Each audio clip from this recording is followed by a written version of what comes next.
Assalamualaikum warahmatullahi wabarakatuh. Halo anak-anak ibu, apa kabar semuanya? Semoga kita selalu dalam lindungan Allah Subhanahu wa Ta'ala. Baik anak-anak ibu, Bu Ani hari ini akan menceritakan terkait sahabat dan sirah Nabi, yaitu Talhah bin Ubaidillah. Nah, Talhah berasal dari Bani Taim bin Murrah. Ayahnya bernama Utsman bin Umar bin Ka'ab. Ibunya adalah Sa'bah binti Al-Hadrami. Talhah adalah tokoh penting dalam kaumnya. Pribadinya yang baik membuat orang semua suka padanya. Mereka berharap Talhah akan jadi pemimpin mereka. Nah, pekerjaan utama Talhah adalah berdagang, perniagaan sampai ke luar negeri.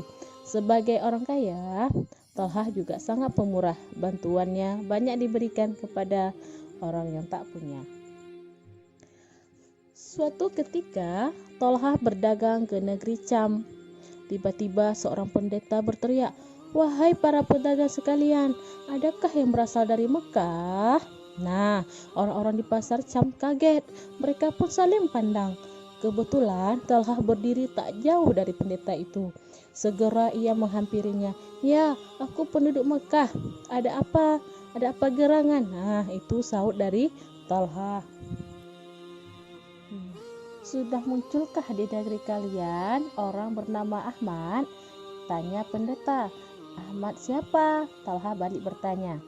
"Nah, namanya Ahmad bin Abdullah bin Abdul Muthalib. Dia akan muncul di Mekah. Dialah penutup para nabi. Aku mengetahuinya dari kitab-kitab suci terdahulu. Sebaiknya engkau segera menemuinya, wahai anak muda." Nah, itu dari kata pendeta. Ucapan itu membekas di hati Talhah. Ia pun segera pulang. Sampai di Mekah, Talhah bertanya kepada keluarganya, "Adakah peristiwa penting selama aku pergi?" "Ada." Muhammad bin Abdullah mengatakan dirinya nabi. Abu Bakar mempercayainya dan mengikuti agamanya, jawab mereka semua. Nah, Talhah terperanjat. Rupanya benar ucapannya sang pendeta.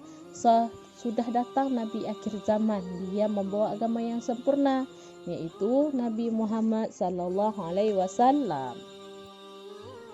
Setelah itu, Talhah langsung menemui Abu Bakar. Dia menanyakan kabarnya yang didengar. "Benarkah Muhammad bin Abdullah telah menjadi nabi? Apakah engkau mengikutinya?"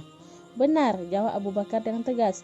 Kemudian ia menceritakan kisah Nabi Muhammad, peristiwa turunnya wahyu pertama di Gua Hira, juga bukti-bukti kebenarannya sebagai nabi. Talhah pun bercerita tentang ucapan pendeta di Syam. Abu Bakar pun tercengang. "Mari kita temui Nabi Muhammad. Nah, ceritakan kepadanya tentang pendeta itu. Alangkah lebih baik kamu mau mengikutinya." Itu ajakan Abu Bakar dengan penuh gembira. Talhah menyambut ajakan itu dengan gembira. Keduanya bergegas menemui Rasulullah. Beliau pun menjelaskan agama Islam kepada Talhah. Selain itu, Rasulullah membacakan beberapa ayat Al-Quran. Maka semakin kuatlah keyakinan Talhah. Dia pun menjadi orang keempat yang memeluk Islam. Abu Bakar yang menyaksikan peristiwa penting pada saat itu. Kecintaannya pada Nabi Muhammad sangatlah besar. Saat perang Uhud, banyak kafir Quraisy mengepung Nabi. Keselamatan Nabi Muhammad terancam. Talhah beserta sahabat lainnya melindungi Rasulullah. Mereka berperang mati-matian. Talhah menjadikan tubuhnya sebagai tameng melindungi Nabi, sehingga kafir Quraisy gagal membunuh Rasulullah. Nah, usai perang, Talhah ditemukan pingsan. Ia mengalami luka-luka yang hampir merenggut nyawanya. Pada tubuhnya terdapat 79 luka. Kaum muslimin mengira Talhah telah mati syahid. Ternyata Allah masih melindungi nyawanya. Karena itulah ia digelar sebagai syahid yang hidup. Talhah seorang yang cerdas.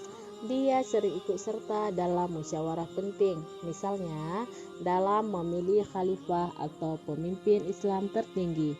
Talhah termasuk anggota Majelis Surga. Dia ikut rapat menentukan khalifah yang akan diangkat. Ada juga yang menginginkan Talha jadi khalifah, tetapi dia menolak. Dia lebih suka menjadi orang biasa, sehingga ia lebih bebas berjuang dan beribadah. Nah, anak-anak, pemberontakan pernah mengepung rumah Utsman bin Affan. Keselamatannya sangatlah terancam. Talha turut mengirimkan para putranya melindungi Utsman.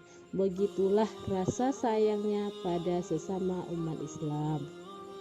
Nah, anak-anak, satu hari Talha pulang berdagang dari Hadramaut. Saat itu bisnisnya mendapat laba besar. Keuntungannya mencapai 700.000 dirham. Anehnya, Talha risau di malam hari. Istrinya bertanya, "Mengapa engkau gelisah? Apa kamu melakukan kesalahan?" Talha menjawab, "Tidak, kamu istri yang sangat baik. Kamu tak berbuat salah. Pikiranku hanya pada Allah. Bagaimana aku bisa tidur di rumahku harta menumpuk?" Begitu kata Talha. Istrinya memberi saran, "Mengapa harus gelisah? Bukankah banyak kaum muslimin yang butuh bantuan? Besok pagi bagikanlah uang itu pada mereka." Talha sangat bergembira. Usulan istrinya sangat bagus. Hatinya pun menjadi tenang. Esok pagi ia langsung bersedekah pada fakir miskin. Oleh sebab itu ia juga digelari Talha Khair, maksudnya Talha yang baik. Masih banyak gelar-gelar terpuji untuknya, misalnya Talha Al-Jaud atau Talha yang pemurah. Ia juga digelari Talha Al-Fayyad atau Talha yang dermawan. Banyak suka duka hidup yang dialami Talha. Dia gemar berbuat baik. Talha melindungi orang yang bernasib malang. Namun ada saja orang yang berbuat jahat padanya. Talha meninggal saat perang Jamal. Ada orang jahat yang memanahnya. Sebatang anak panah menembus lehernya. Talha pun mati mulia. Allah menjaminkannya masuk surga. Nah, baik anak-anak ibu, cukup sekian cerita ibu dah hari ini. Nah, dapat kita simpulkan bahwa kita harus selalu kuat menghadapi cobaan, rela berkorban, suka berbuat kebaikan. Nah, insya Allah selalu akan melindungi kita dan akan memberikan kita kebahagiaan ya, sebagai contoh sahabat yang kita dengarkan tadi ya. Nah, cukup sekian Ibu Ani akhiri. Assalamualaikum warahmatullahi wabarakatuh.